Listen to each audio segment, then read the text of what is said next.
عليكم ورحمة الله تعالى وبركاته. هذا راغب أمين من Professional Security. سعيد جدا بأن أستضيفكم في هذه الحلقة، من حيث سأتحدث عن طريقة إزالة النقاط الملونة على شاشات ال LCD، وهذه كحلقة حصرية في العالم العربي. طريقة إزالة النقاط الملونة من شاشات ال LCD، يجب أولا أن نحدد أين تتواجد هذه النقاط بدقة.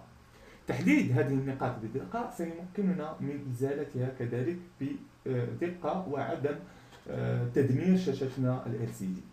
لكي نحدد النقاط المتواجدة على شاشة ال LCD، نتحدث هنا عن النقاط الملونة، فسنستخدم هنا سكريبت باتش سيمكننا من القيام بهذه العملية، حيث سأتطرق في الخطوة الأولى إلى كيفية إنشاء هذا السكريبت، ثم سأتطرق في فقرة ثانية إلى كيفية إزالة هذه النقاط الملونة. إذا ابقوا معي بعد هذا الفصل الإشهاري ثم نستكمل هذا الشرح. To advertise on the professional security networks, contact us on electromans@gmail.com. للإعلان على شبكات the professional security، المرجو الاتصال على electromans@gmail.com.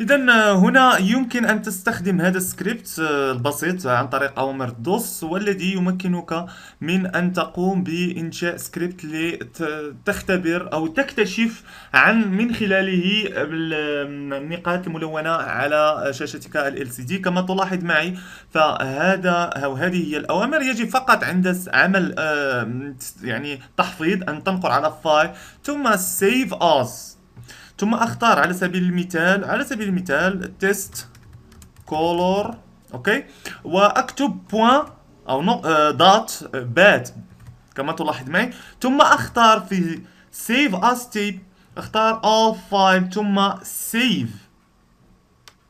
هكذا سأتوفر على بريمجي الصغير الذي يمكن ان يقوم ب تيست للشاشة. نختبره دبل كليك كما تلاحظ فهو يعمل. بطبيعة الحال إذا كنت على ويندوز 7 فلا يمكنك تكبير الشاشة، فقط مرر النافذة يعني من يعني على الشاشة واكتشف النقاط المتواجدة.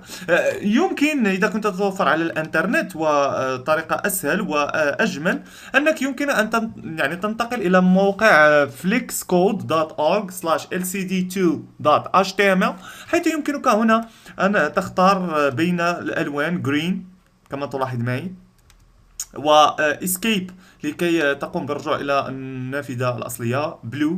في الحقيقة أنا أفضل الموقع على السكريبت، لأن في حالة بطبيعة الحال عدم تواجد الإنترنت يمكن الرجوع إلى السكريبت. إذا هكذا نستطيع أن نكتشف النقاط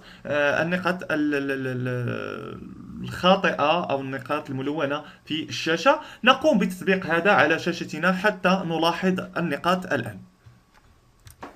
إذا الآن سنقوم باكتشاف النقاط الملونة في شاشتنا. أنا عمدت على استخدام الموقع. لماذا؟ كون أن الموقع أنا أتوفر على الإنترنت بطبيعة الحال، وبالنسبة لي هذه الطريقة تلائمني. إذا أولا سنجرب اللون الأخضر ونلاحظ بالفعل إذا هناك نقطة على هذا المسار. إذا سأقرب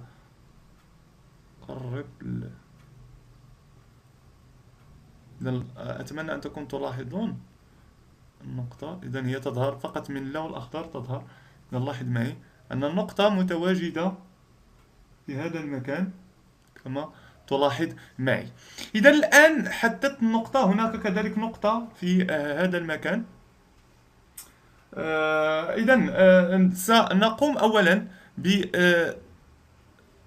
إذا كيف نقوم بمسح هذه النقطة؟ إذا أولا يجب أن نتوفر على شيء يعني إما قلم، يمكن أن نستخدم قلم، يمكن يعني قلم أو شيء من هذا القبيل. عفوا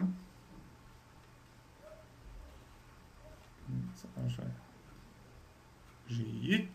إذا قلت يمكن أن توفر على قلم. هذا القلم بطبيعة الحال سأقوم باستخدام منشفة.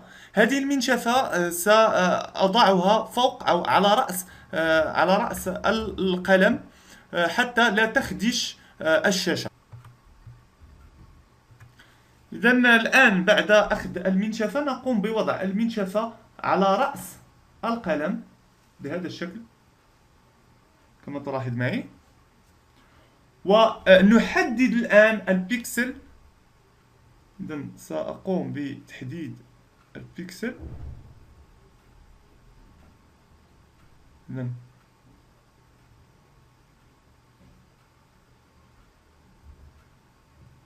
جيد. إذا أتمنى أنه يعني يظهر بشكل جيد. إذا هذا هو البيكسل الذي يجب علينا أن نقوم بمعالجته. إذا نضغط، وأقول أضغط ولكن بحذر، أضغط حتى وليس أضغط يعني بقوة حتى أكسر الشاشة، أضغط فقط يعني وأنا منتبه، أضغط على النقطة فقط كما ستلاحظ معي. أنا غير مسؤول إذا كنت تضغط بشكل غير مسؤول على الشاشة وكسرتها، يجب الضغط بشكل نوعا ما